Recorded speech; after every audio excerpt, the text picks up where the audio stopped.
Well, I'll tell you the story that was the turning point for me. Okay. And the turning point is I was in litigation, had my court robes on, it was in court, had my list of things that the client wanted, and, advocated for my client. And at the end of it, checked all the things, got it, got it, got it, got it, left the courtroom, looked at my Hmm. client, said, "Yay, we got everything you wanted." Yeah. And she just looked at me and she says, "But I've lost my family."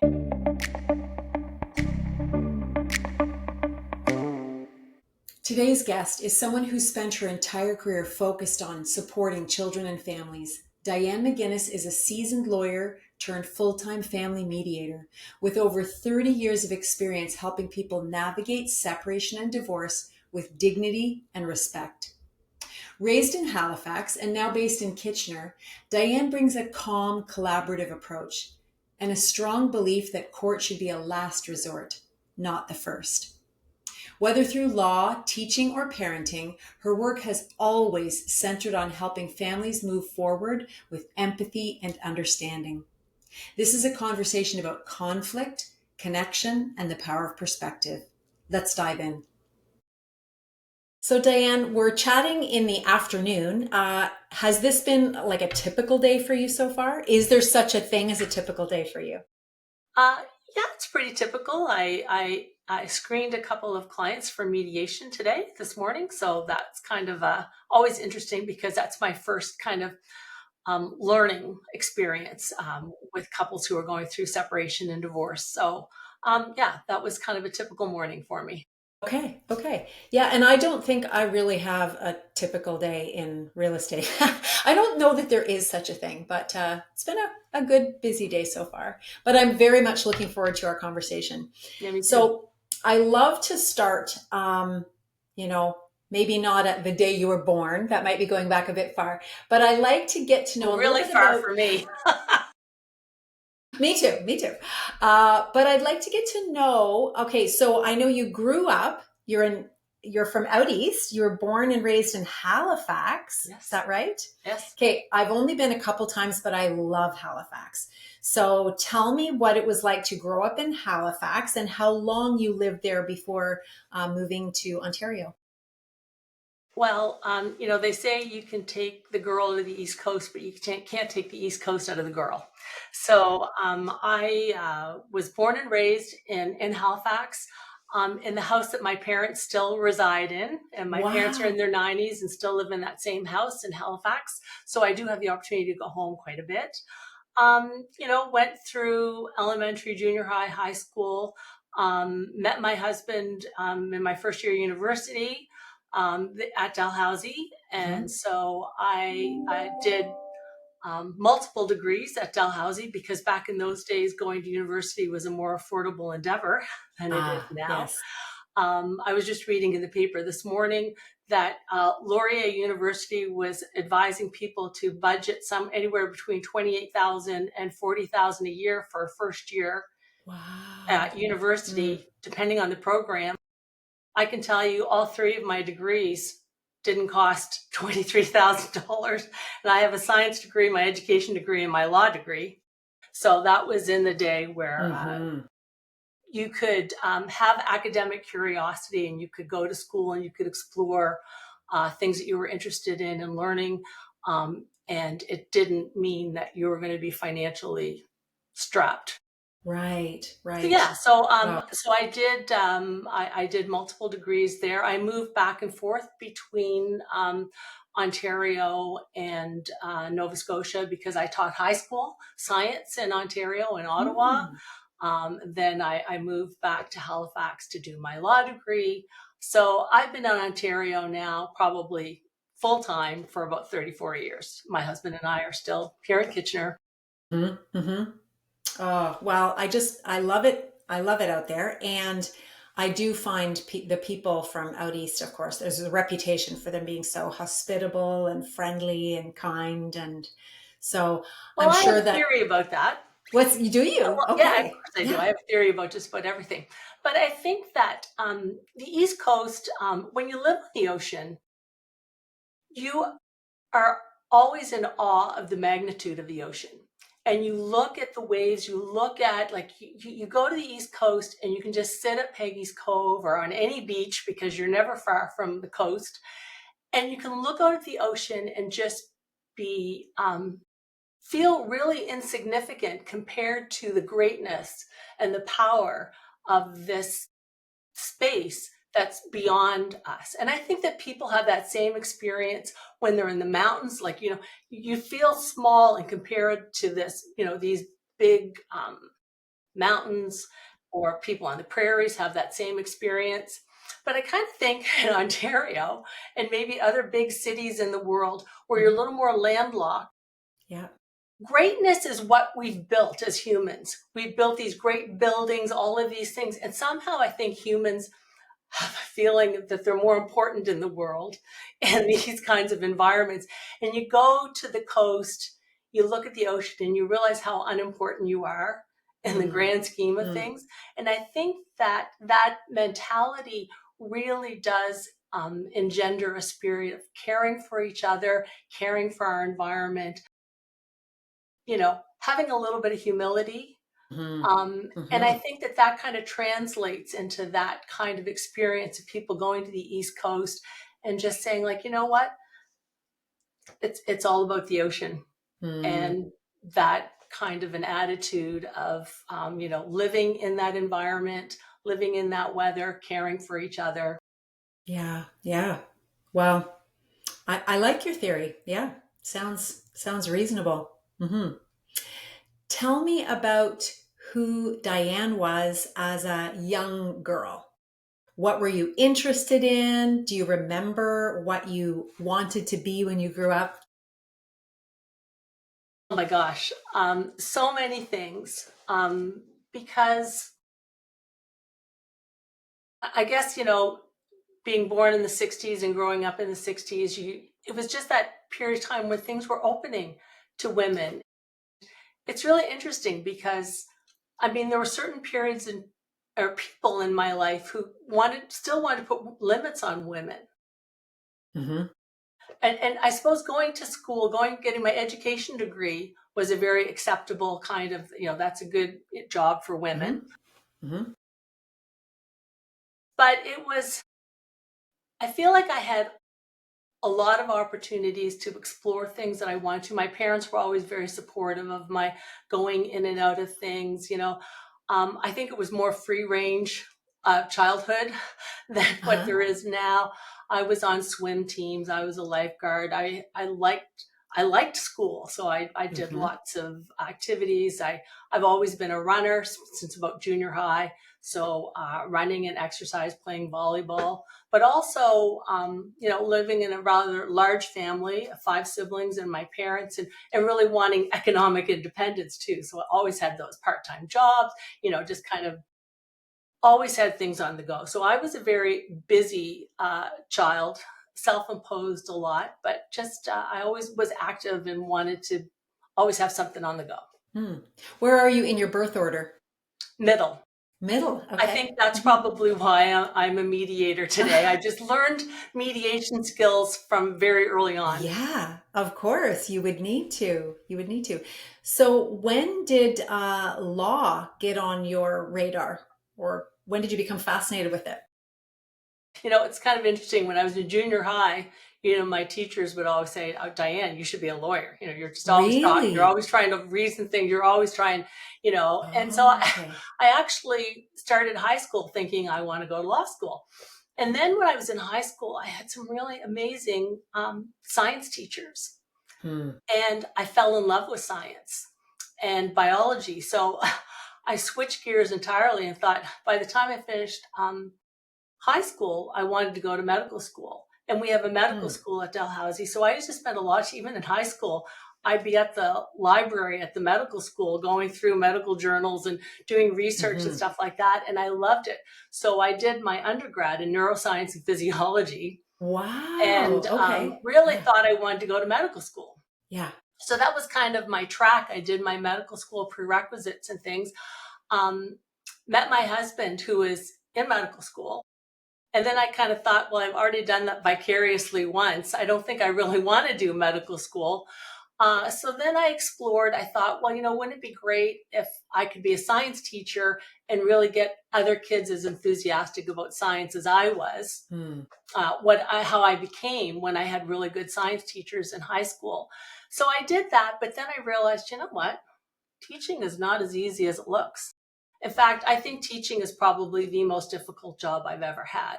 I think teachers, I think people think everybody knows teachers. I think people think, well, teachers have it easy. They got summers off. They finish school, work at 3:30 every day. They don't see the work that goes into, late night marking papers, prep, all of the work that goes into it, and the demands on teachers. It was really challenging. And at that point, I just really explored whether or not that's really where I felt I belonged.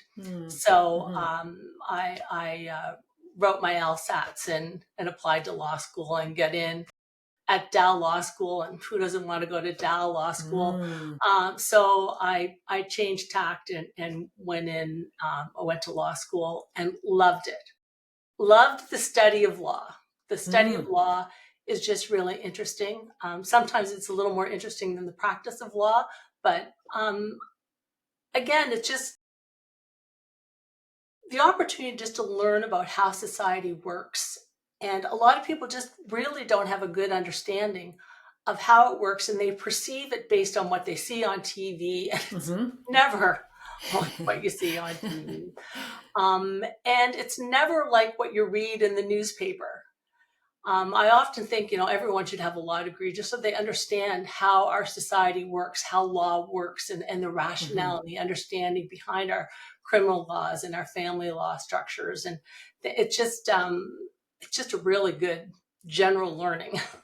What would you want? What would you want people to have a better understanding of? So many things. I wished, well, having just gone through an election, I really wish people better understood how elections work, our justice system, but how our political structure is. I mean, I don't think people really understand what a parliamentary democracy is. And they compare our, elections to American elections, and they couldn't be more different. They compare our government structures to Americans, and again, they couldn't be more different. Our Constitution is very different. We have something really unique in our Constitution, which is Section 1 of the Charter, which says we're entitled to individual rights, and individual rights are good, and we shouldn't violate individuals' rights to life, liberty, security of the person, all of those things. But Section 1 says, but you know what? This is how I interpret it. The Canadian, what makes our Constitution so quintessentially Canadian, that says sometimes even individual rights we can find that there was a violation of individual rights, but in the greater good of our whole country, of our community, that sometimes losing individual rights for the benefit of all is justifiable in a free and democratic society. And I think that's what makes being Canadian very different from being American, because it's not all about me, and my rights. Sometimes it's about the greater good. And I think that's something that I think people don't understand how our Constitution works. That's one thing. I mean, certainly within the family law, I'm constantly astonished of the number of misconceptions that people have based on what they've watched on TV, based on what their friends have told, because everybody knows somebody who's been through a separation and divorce and their experience of it, right? So they're getting information that's not really based in Canadian law, for example, or people will take separation agreements off the internet and right, yeah, but that's not the law in Ontario. Right? So it's just in terms of understanding,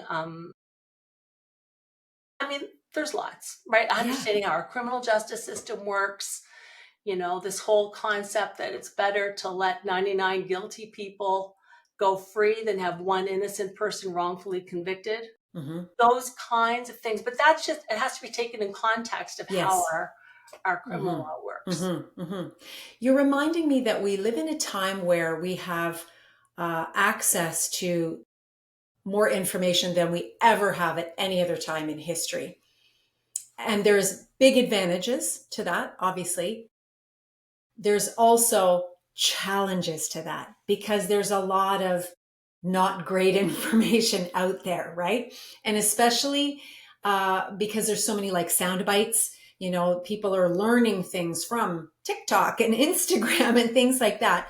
And you know what? And there's probably some great information out there and some people using these tools in a really great way. There's also so much spreading of poor information. So we kind of have a new, unique situation that we haven't really had before. Yeah. I think that that's the challenge of our education system, isn't it? Is Mm-hmm. how do we teach this next generation to distinguish between good information and not so good information? What's verifiable and what's not, you know, and Yes. and we're living in this age of misinformation. And one of the tactics of an autocrat would be to say something outrageous that Mm-hmm. gets everybody talking about it. And then they use the fact that so many people are talking about it to suggest that maybe it's true or there's something valid in it. Mm-hmm. And then it becomes something that people assume, well, now it must be valid because everyone's talking about it. Right. And Right. and how do people fact check whether that initial thing Mm-hmm. Yeah. was true or based on reality or all kinds of things? Yes. Yeah. We can all It's think getting of many, many trickier. examples of that, which I don't really need to get into in this current political structure or climate. Do you have any interest in doing any form of like even things like this, like any type of educating around some of the things that we're even talking about today? Do you have any desire or passion maybe in the future to do something like that? Um, yeah, I mean, I do my occasional letters to the editor. Yeah. You Mm-hmm. know, I've been active in some recent campaigns, going door to door and talking to people. So that's Great. always fascinating to kind of say, well, Yes. what's on your mind? What are you really worried about coming up? And I'm always fascinated at how people will open up to a complete stranger about Sure. what they're. So I mean, yeah, I think that that's you know, really important. I think that's a part of a role of a good citizen is to actually engage.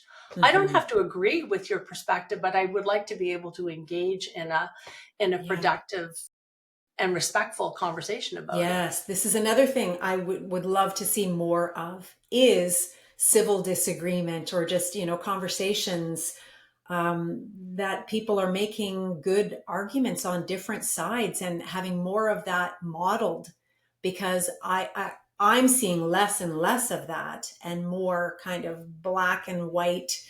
Um, yeah, really these types of conversations. They're not Well, I mean, conversations, they're just throwing ideas at each other. yeah, they're Right. not conversations. And it's Uh-huh. interesting. I mean, and I guess maybe this is showing my age, you know, but I mean, I do remember when you would have different political parties having different Mm-hmm. views and Yes. you could see some real debate happening, whether it's in the House of Commons or in other places. And I mean, certainly, I mean, when I was in law school, you have the complete political spectrum Mm-hmm. of people that you might strongly disagree with. But I mean, like I remember, like I have a very good friend from law school, and he and I could not have been further apart on the political spectrum, but we would always have common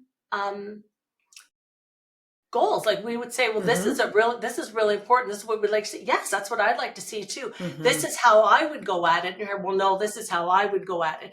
But the goals were always the same. And that's what I always found Yes. was interesting is we could have conversations about what we thought was important. And we'd actually find out that we had similar ideas of what we thought was Yes. important and how we Yes. approached them would be completely different. But I would learn from him. And I think he would learn from me, and we'd walk away from our conversation saying, huh, okay, I understand a different perspective. Mm-hmm. Um, I think the other problem is now, whenever I try to learn another perspective, unless I'm actually having a direct conversation with someone else, if I try to learn a different perspective by just going on my browser and saying, I'd like to hear from this particular news chain or this particular cycle, and I'm just curious, and I'll try to explore views that are different from mine. The problem is I get inundated as soon as I do that. I'm constantly flooded, bombarded with ads or things that are constantly feeding me more of this information. And then I realize this is how the disinformation, but Okay. I almost don't want to explore different perspectives because I'm going to Yes. be completely bombarded Yeah. with it. No, I can see how that would be really annoying. Now, do you know where I have not seen that happen yet? I use ChatGPT for exactly what you're talking about. Mhm. So sometimes I'll begin by taking an article and, copying, pasting and saying, can you fact check this for me? Sometimes I'll just start like that. Yeah. Sometimes I'll say, I can tell there's a really strong slant.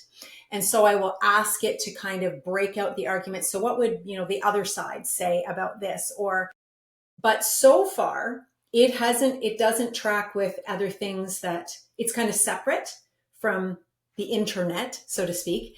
And then I'm not getting flooded with things at this point. So, well, that's really interesting. That's a really interesting use of ChatGPT because it can be used for more nefarious reasons because it yes. doesn't trace and track your whole kind of search thing. That's where people are using it in less helpful ways, especially when you're talking about academics and teachers trying to track down sources of work, right? And Yes. it's very difficult to do when it's ChatGPT, except in those cases, there's a lot of kind of funny little errors that you can notice. But if you're just using it for your own edification, it doesn't really matter. That's right. That's right. And sometimes if I'm not sure, I'll say, where are you pulling this from? I want to see your sources. Right. So, and luckily it doesn't get offended. So no matter how hard I push back, it's just very agreeable. It doesn't. That's right. Yeah. That's right. Okay. So I saw online that you've practiced family law, criminal law, intellectual property law. Do you want to comment on what took you into the different types of law that you've practiced? Sure. Well, I mean, I think, I started law school just before I started law school. I did some volunteer work with street kids in downtown Toronto. So then when I went into law school, I really just thought like poverty law and child protection and things like that, those are really important issues. And so that kind of put a little bit of a bent in kind of the training that I did. But of course, when you're in law school, you have your mandatory course. So you have to do constitutional law, you have to do criminal law, you have to do, and you learn a broad array of issues and things. So when you complete law school and you do your articles, if you article in a firm that does a broad array of areas of interest, then you can also rotate through those. So corporate law, property law, family law, criminal law, and you can get in. So I did have the opportunity to work with a lawyer who, after my call to the bar, invited me to join him in a 2-week criminal trial. So I really kind of got experience in really the inner workings of that. And of course, I always had a bit of an interest in family law. I felt like, families, who doesn't want to help families? So I did a little bit of that work too. And of course, a lot of those things, family law, criminal law, also kind of overlap in a lot of cases with poverty law in terms of what's happening. So when I first started practicing law, like a lot of people, you just kind of have a few things that you do. So I stayed out of corporate, I stayed out of real estate, I did some family, I did some criminal law. So that was where, when I started practicing, those were kind of the areas that I worked in. I took a bit of a break from practicing, actually, to have 3 children. So we had 3 children in 3 years, get that over with. Wow. So I could go back. So then I kind of went back to my science brain. And I worked with an intellectual property, a little boutique intellectual property firm where I got my trademark license, and I was interested in patents and trademark. the disconnect for me though is in this Waterloo region, a lot of the intellectual property was in technology, and that wasn't really my area of expertise. My area of Okay. expertise was more in biological sciences, and so while I did get my trademark license and I worked in that field for a period of time when my kids were younger, it wasn't a good fit ultimately for me. I Mm-hmm. don't think so. I took a bit of a break. I went back and taught high school science, taught law in high school, Mm-hmm. kind of on a part-time basis. And then about, gosh, 15, 16 years ago now, I went back and kind of requalified and started my own little family law firm, just me and an assistant. And I want to go there and then continue to what you're doing now. Before I do, I'm curious if we were to draw a Venn diagram of your different areas of kind of active interest. You know, you had medical, you've had different parts of science, teaching, family law. So if we were to draw that diagram, what would the overlap be for you with all those things? I think kids. Ah, okay. I Say more think, about that. I used to teach swimming when I was a Mm-hmm. lifeguard and swimming instructor. I taught kids in school. Um, I suppose the intellectual property part, there wasn't a whole lot in the work that I was doing that really was Mm-hmm. about kids, but certainly the work that I did in the criminal law area, I worked with a lot of young offenders. Okay. In the Hmm. family law, I worked on behalf of the Office of the Children's Lawyer, and Mm-hmm. I represented a lot of children, whether it was in family child protection matters or Yeah. in just family law disputes where parents were in dispute and their kids needed a lawyer to help the judge Mm-hmm. understand their best interests. I worked with some young people who were victims of human trafficking. So it really, I think, and of course my role as a parent and the time that I Mm-hmm. spent as a parent or teaching kids in high school Yeah. has always centered around the importance of kids being loved, protected, sheltered, educated, cared for, um, developing resilience, all of those things that we need for them to be engaged Mm-hmm. adults. Mm. Oh, that's so beautiful. Such a beautiful purpose or I mean, mission I or never really thought about it until you kind of, but I think that that has always been an overlapping theme. mm-hmm. Mm-hmm. So you started your own practice in family law, and you did that until last year when you took another December, slight shift, December right? 30th, I retired Okay. my law practice. Okay. So tell us a little bit about that and then the transition into what you're doing currently. Yeah, well, I decided when I was returning to my law practice, I just got advice from somebody that I respect, and they just said, just do something that you love and just focus on it. Hmm. So I said, family law, I think is something that I really feel like I can engage in. I think it's important. And I also, when I started my firm, I thought, I want to help families, not just an individual client. And so there's got to be more to it than just going to court.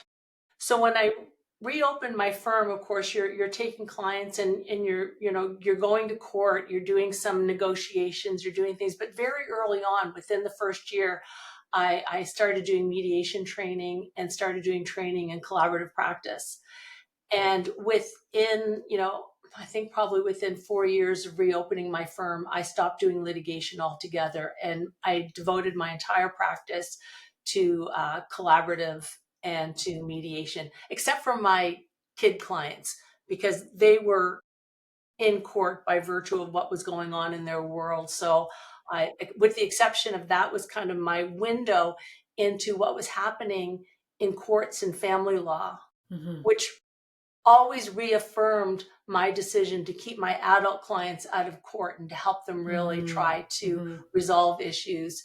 Um, in a non-adversarial way. It's not always amicable. Like, you can't oversell these things, it's not, but it's non-adversarial, which is different. It's not me taking my client, taking over their case, telling them this is what the theory of the case is, this is how I'm going to get you what you think you want, and go for it, rather than trying to say, what does your family need? What do you need to move forward? How can we meet those needs in a way that's going to preserve relationships, whether it's a co-parenting relationship, whether it's extended family relationships, whether it's just the relationship between the parents and the kids. How can we protect that? Yeah.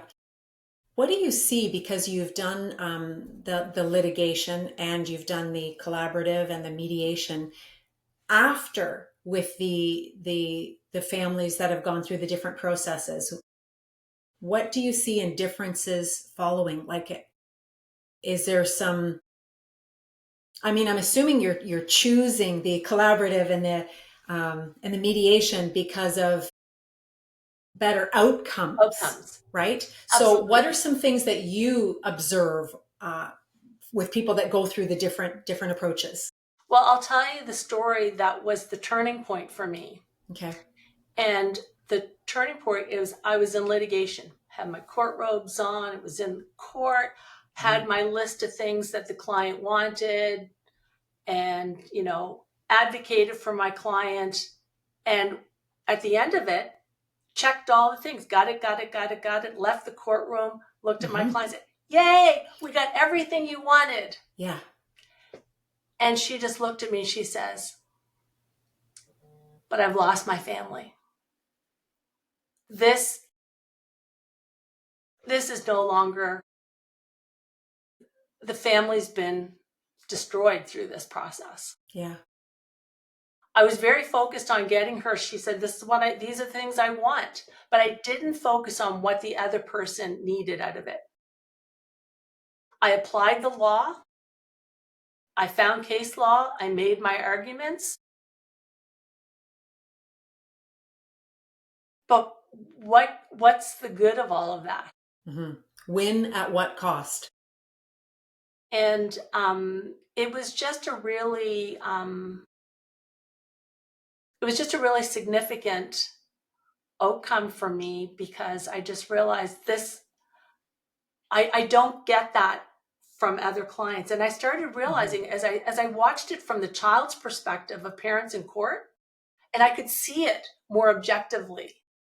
Sometimes I think for lawyers, you're so aligned with your clients, what they tell you they want, that you accept the narrative of the other person. And you blindly go in and advocate, and you can't really see the other perspective. And I thought what was another turning point for me, so that was a significant turning point. I thought, like, this is not good for families. Was when I started mediation. As a mediator, I am neutral between the people who are coming to me. And when you're a neutral, I'm going to screen and meet one client, and then I get to screen and meet the other client, which is something you never get to do as a lawyer. Okay. I never get to sit alone with the other person and talk to them about what's important to them. Everything gets filtered through that person's lawyer, who's absorbed that person's narrative and is just relaying their position. Sure. I'm not understanding. And I found, like, sometimes as a mediator, when I hear this person, I think, oh boy, wait till I meet this person. I'm here like, oh my God, sometimes I don't even realize we're talking about the same family, because you see both of their perspectives. And rarely do you get one person, you meet the other person who acknowledges, yes, I'm a complete asshole, I'm a narcissist, I'm terrible. And the other person's right. Yeah. You see it from their perspective. And that is very, very enlightening as a lawyer, to really understand that there are two perspectives. And sometimes, I mean, you get people who acknowledge, yeah, you know what, that was not my best thing. This wasn't good. I acknowledge this is what I did. But the narratives are never identical. A lot of the timelines are similar, different versions of the stories are similar, in some ways, but it's never the way it is when you just hear one person's version. Mm-hmm. Yeah. And Uh, so in a yeah. collaborative, what I really like about a collaborative approach is that we have a family professional who's a mental health professional, Mm-hmm. people who are specialists in empathy and understanding and helping to moderate tone and to address people's, the challenges that they're having emotionally as they go through these things. And they'll meet with both people. And then the clients will consent. Yeah, that family professional is going to meet with both lawyers and tell us what the dynamic is, what's going on. So Mm-hmm. it's not one person, one lawyer telling the other lawyer, this is what your client did or didn't do or whatever. It's Mm-hmm. the neutral person saying, this is what I've observed between these two people. And these are the points where I think they're going to get stuck.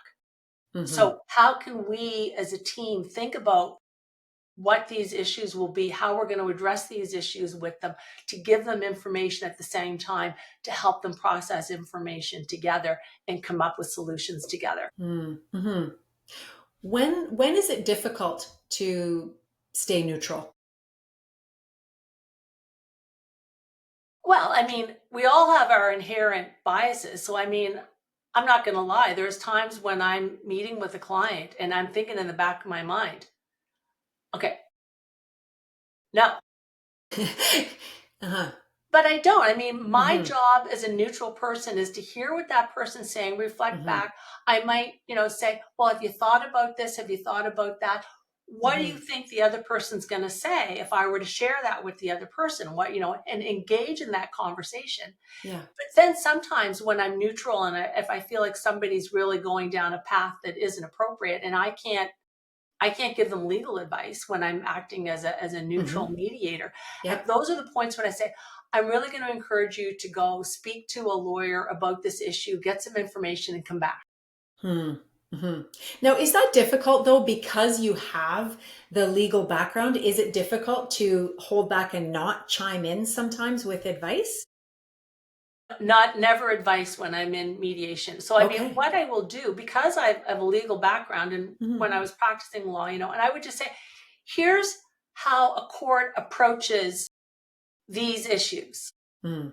These are the factors that a court would consider when looking at this issue. But even as a lawyer, I could never say, this is exactly what the outcome is going to be. I'm going to say, these are the things in your favor.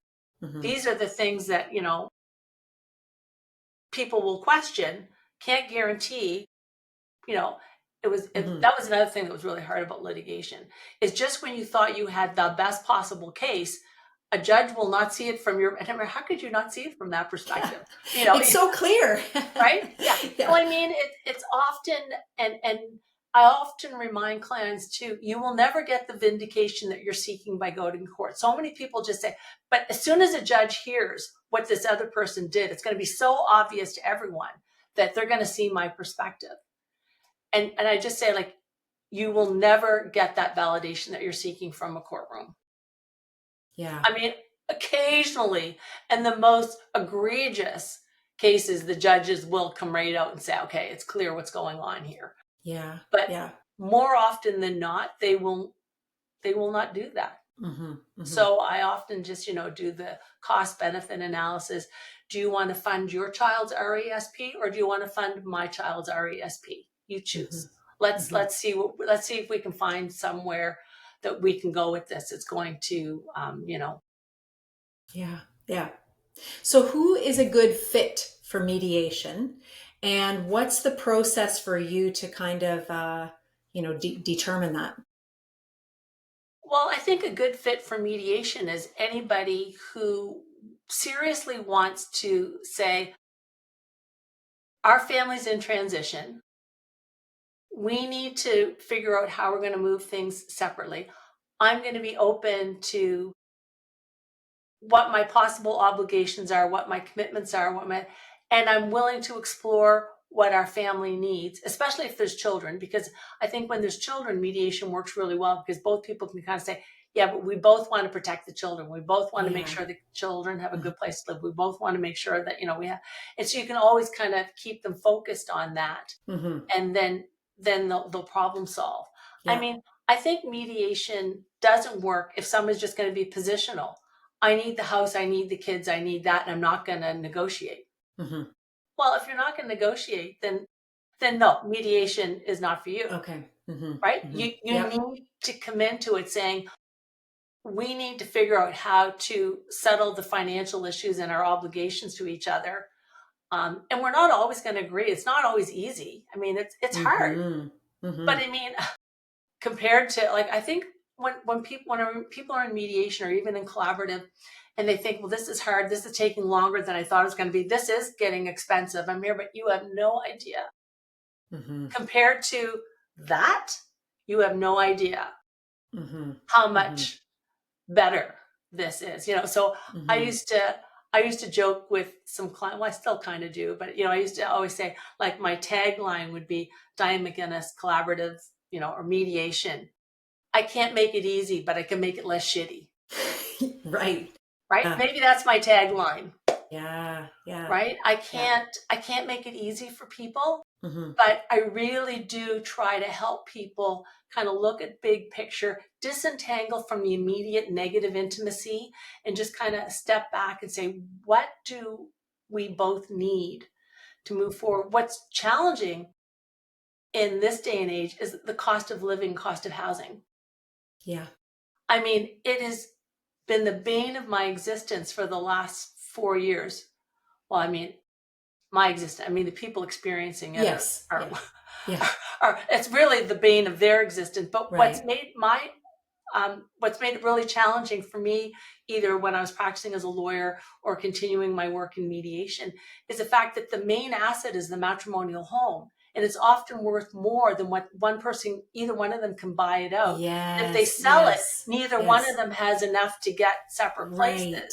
Yeah. And getting the financing for that, and they're just saying, like, on a day-to-day basis, just paying the bills is so expensive. How are we going to possibly do that in two separate homes? Mm-hmm. And, it used to be in the day that people could say, well, one of us will move out and we'll just rent a place till we work this out. We'll figure it out, Mm-hmm. Or like just as a temporary measure to kind of be living in separate places. And now I'm finding most people have to continue living together in the same home while they're trying to negotiate their separation. And depending on the circumstances, how challenging that is. Oh gosh, yeah. Mm-hmm. So Absolutely. it is, and just like the cost of living. So then of course, paying my fees, or, paying a lawyer's fees, or, I mean, let alone going to court, just like, I can't afford this. Right. Like, how can we, it's challenging for sure. And it's become increasingly challenging in the last few years. It started a little bit before the pandemic, but it was kind of like going like this, and then the pandemic, and then it just, right. And it hasn't really leveled off so much since. And so the other thing that's happening, that kind of looping back to what we were talking about earlier, is we're living in a world now where people are increasingly divisive, black and white. It's, I'm right, you're wrong. This is the way it should be. I think that we're seeing more, whether it's on TV or whether we're seeing in our political sphere, of this acceptance of being very confrontational, and I'm seeing that more and more in families now, where there's certain kind of ideas that are circulating that before would not be said out loud, which are now being said out loud. And it's really quite surprising how people are bringing those into their families and thinking things need to be very, I'm obviously right, the other person is obviously wrong. And finding that space in the middle has become a little bit more challenging. But my job is to really draw out, okay, let's get behind that.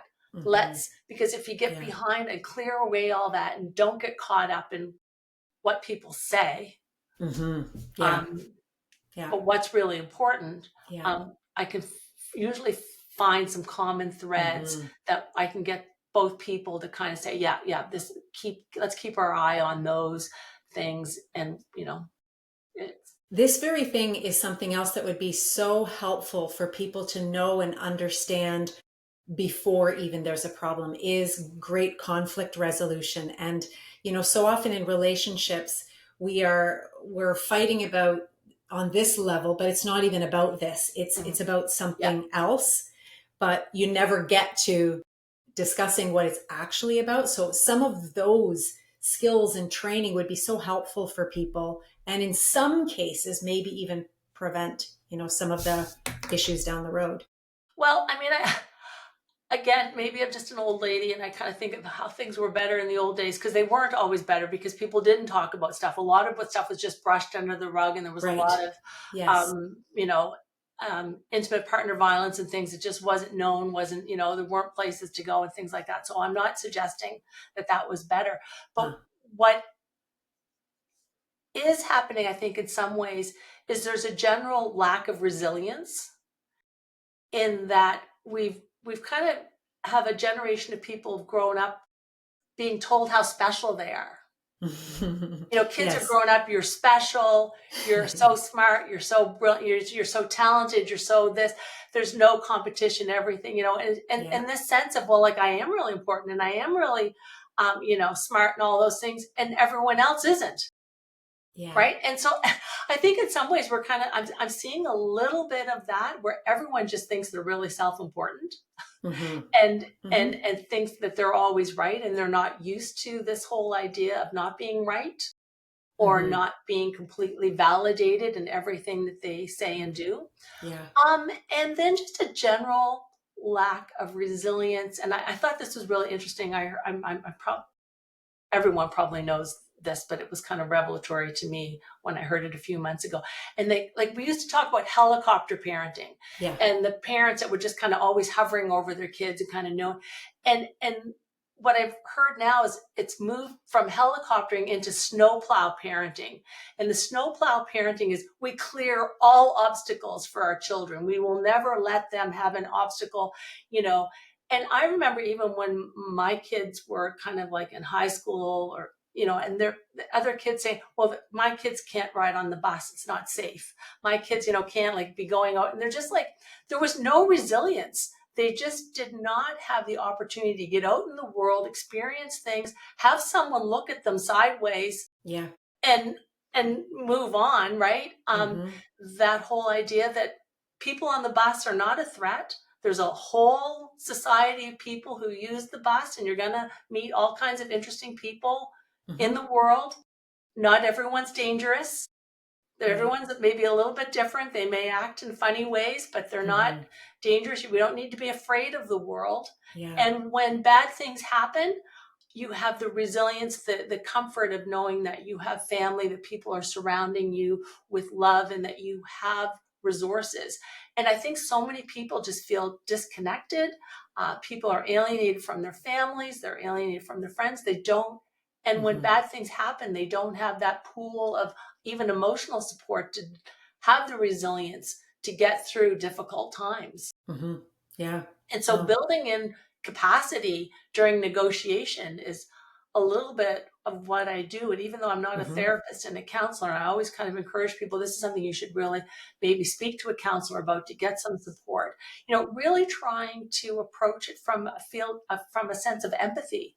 Like, Mm-hmm. you've had some challenging things in your life, and you're re-experiencing it through this. Um, and just trying to help people get through, but there's not the same kind of,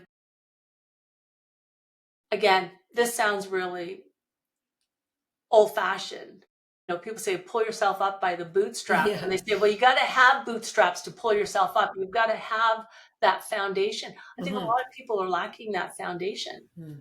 so that, they don't have resilience, and they've experienced trauma, and the trauma hasn't been properly processed. They haven't had um, what they need to help them cope.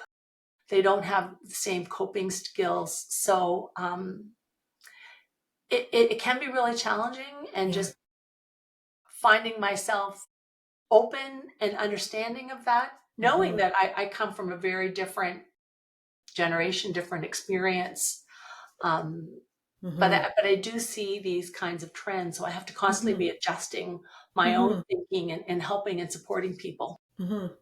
You know, while you were sharing that, I was thinking, well, Diane, we have a lot of work to do. And when I'm meaning we, I don't just mean you and I, but I mean people in helping people work, right? Whether it is educators, whether it is mediators, collaborative lawyers, whatever, when our desire is to help people, yeah, there's a lot of work to be done.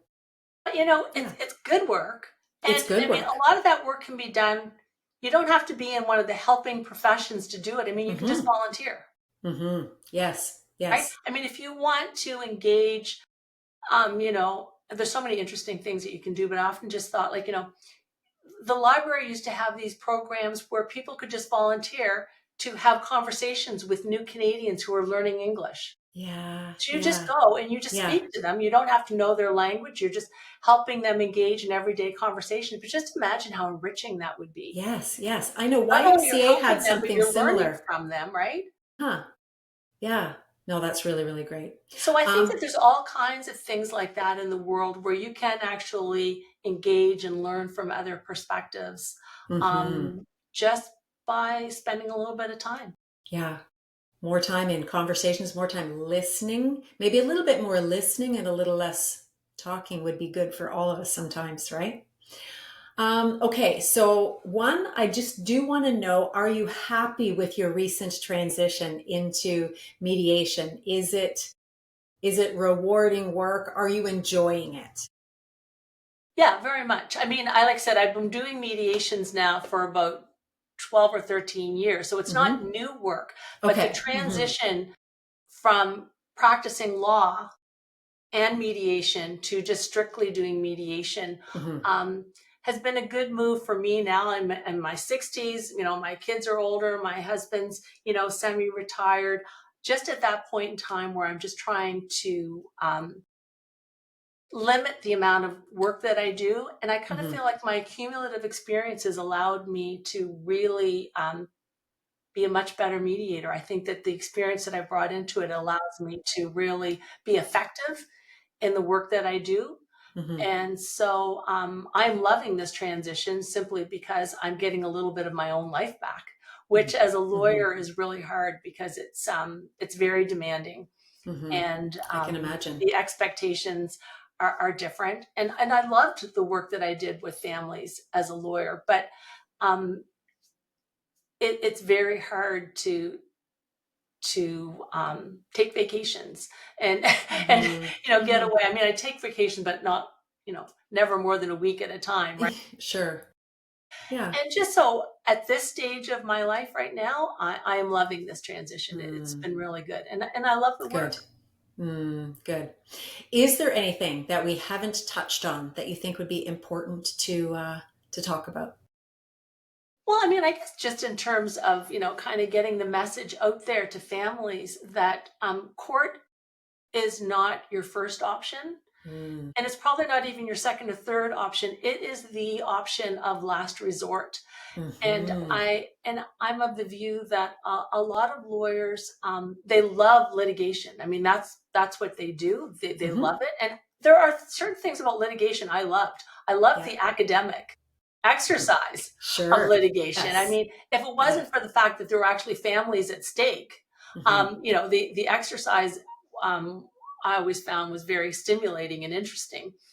Um, but I think it really has to be a last resort. And if people assume that if there's been any violence or power imbalance or things like that, that you can't possibly do mediation or collaborative. And Hmm. I would say if there's extreme cases of intimate partner violence or power imbalance, I probably wouldn't do a mediation, but I might move them into a collaborative process because with a collaborative process, you've got a full team. Both people are represented by counsel. Hmm. There is a Hmm. family professional who understands family dynamics.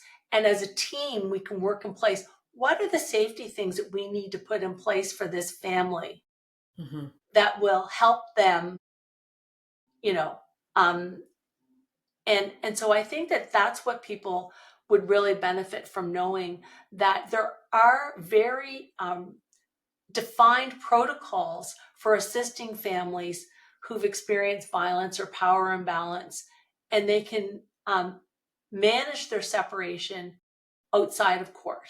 Mm-hmm. Mm-hmm. That a court intervention is not always the safest option. Yeah. Yeah. And sometimes there may be a combination of things that families might need. There might even be restraining orders, or there might, if there's criminal charges involved, there may be an array of things to do, but the only option is not court alone. There could be some combination of other Mm-hmm. things Mm-hmm. that might help you move things along in a more timely way, address all of the concerns that both people have, and actually providing some support for someone who might act with violence, because we always assume that the person who has, someone, I don't like to use the word victim, but for simplicity, let's just say the person who's been a victim of family violence needs support, and they need to have resources available to them, and to develop that resilience and protection. But the person who's acted with violence also has trauma, needs, Mm-hmm. challenges. They've acted in ways that have alienated them from their families.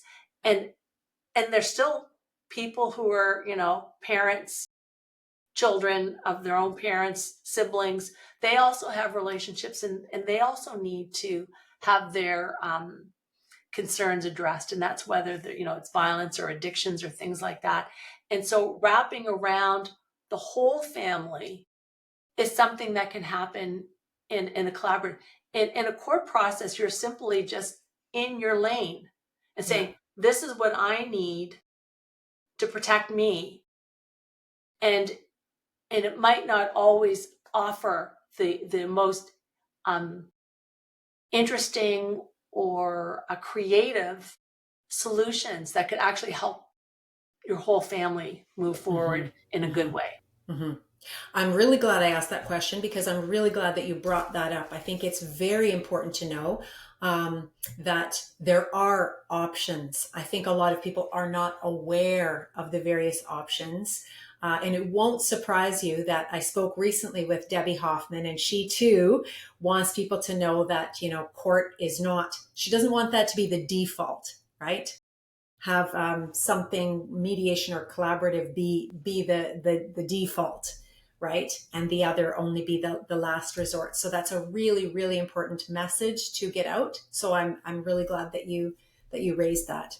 Thank you. I would just add to that and say, that's not to say that court doesn't have a place, and that the lawyers who do litigation are very skilled, are good people. The judges are good people who are trying to do the best that they can with messy situations. Right. But I think in some ways they're confined by the what I call the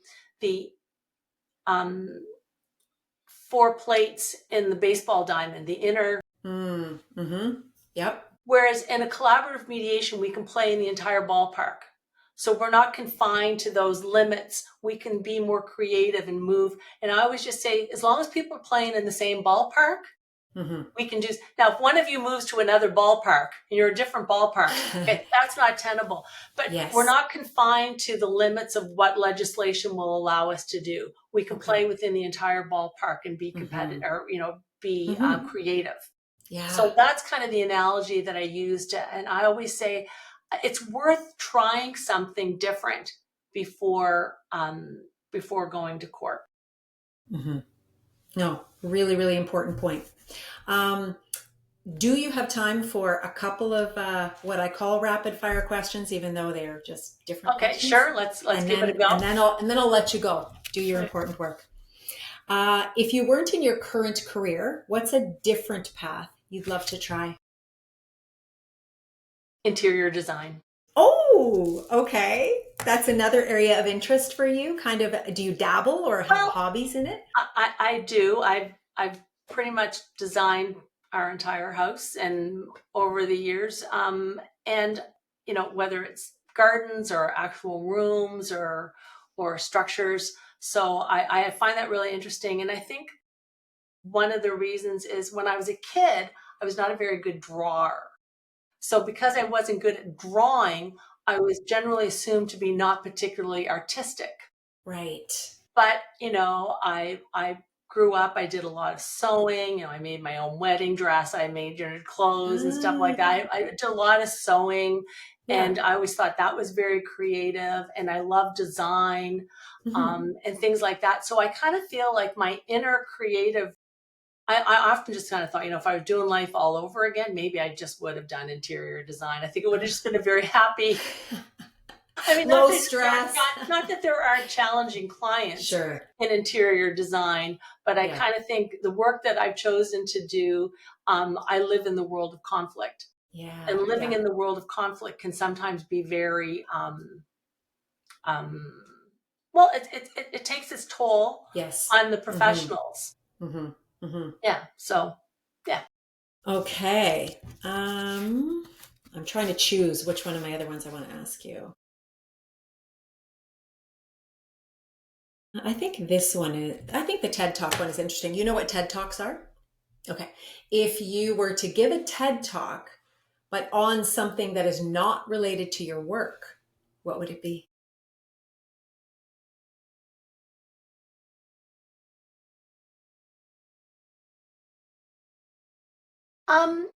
I think maybe it might be something about focusing on the environment and thinking about the importance of environmental issues in today's world, and how the economy isn't everything when the planet's burning. Mm, So I think maybe that might be something. Mind you, that wouldn't be terribly original. I'm sure it's been done before. that's okay. I didn't put that limitation on it. I just wondered what would be something else of interest that you'd love to speak to. So yeah. Well, Diane, I'm not surprised that the hour has flown by. I Oh my figured goodness. once we got talking, it felt like half of I that know I'm a amount of time. talker. I'm sorry. No, it's fantastic. I'm really happy with some of the things that you talked about, and I really hope some of these. I mean, part of the purpose of this podcast is to get people and ideas, give them some exposure. So I really do hope that for some people watching or listening, they're introduced to some new ideas and options. And I will put links to your website in the show description. I'm assuming that's probably the best way if people want to find you. Sure. Yeah, I think that my website is Your family yeah. mediation site, right? Yeah. Okay, wonderful. Well, thank you for carving out the time. Really, really appreciate it. And thank you for the very important work that you do. Oh, well, such a pleasure chatting with you, and thank you for taking an interest. My pleasure. My pleasure. We'll talk soon. Take care.